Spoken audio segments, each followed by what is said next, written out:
At food responses, the pantry model has been unchanged since the 1950s. Everywhere in places that looked like mine, it was inefficient. It didn't champion quality or the end user experience, and it just bothered me. I'm Dawson, founder and chief dreamer of Dion's Chicago Dream.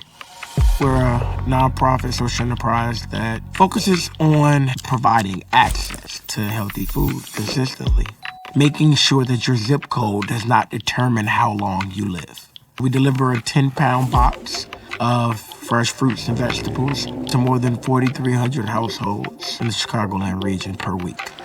It could be everything from a pineapple to different types of apples, citruses, Swiss chard, spinach, pomegranates.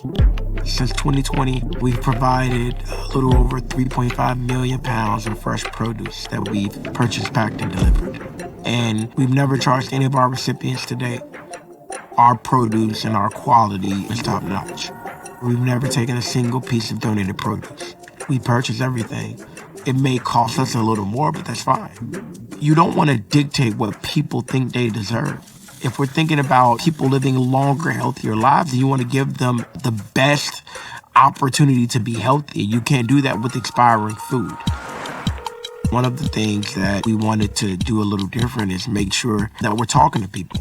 We do a bi-weekly touch point where we collect scores in 6 different areas like ease of delivery, quality of produce, staff treatment, and even stress after delivery. And so we can see that we're lowering stress levels daily by more than 80%. It's quite simple, just serving people and delivering quality food, produce. When this all started, I was working overnights at Amazon.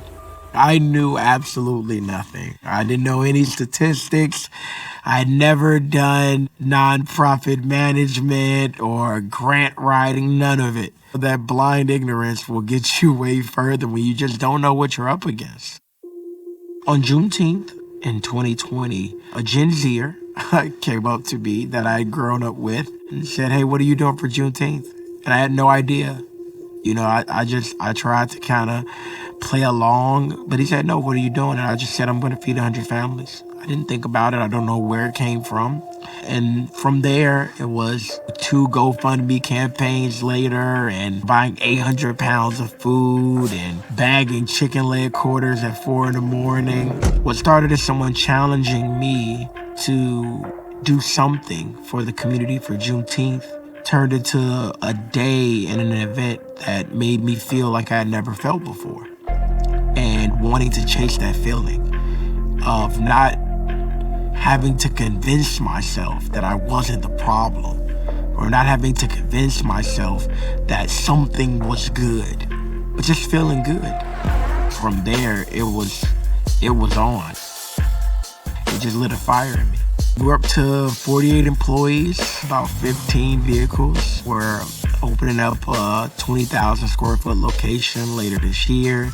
We've grown in an environment where growth has been difficult. The average Black-led nonprofit never makes it to $1 million in revenue. We did it in 18 months. As a company, we've never been in the red. It's a social enterprise, nonprofit that is still a business. Early on, it was really about individual donors and grants. And then over the years, we've tried to continue to figure out how to diversify the revenue so that we can be sustainable. We've never missed a payroll. We've never lost an employee. We've never had a volunteer. I just think that if someone does a job, they should get paid for it. It's a commitment back to people. Without a wealth building vehicle attached to whatever social impact work you're doing, then you're just perpetuating the circumstances that you're trying to fight. You can still do good business and do good by people. And you don't have to build like everyone else. There were so many people early on that tried to guide us into taking donated food, into using volunteer hours and trading board seats for money. And because of us rebuffing a lot of those things, here we are almost 5 years later, and this work has really not only defined a lot of people's lives, but it's allowed me to wake up and go to sleep knowing and never questioning I have no goals. I just believe that anything is possible. Part of just being a dreamer is understanding that I decide what I focus on. We've gotten the opportunity to write our own story.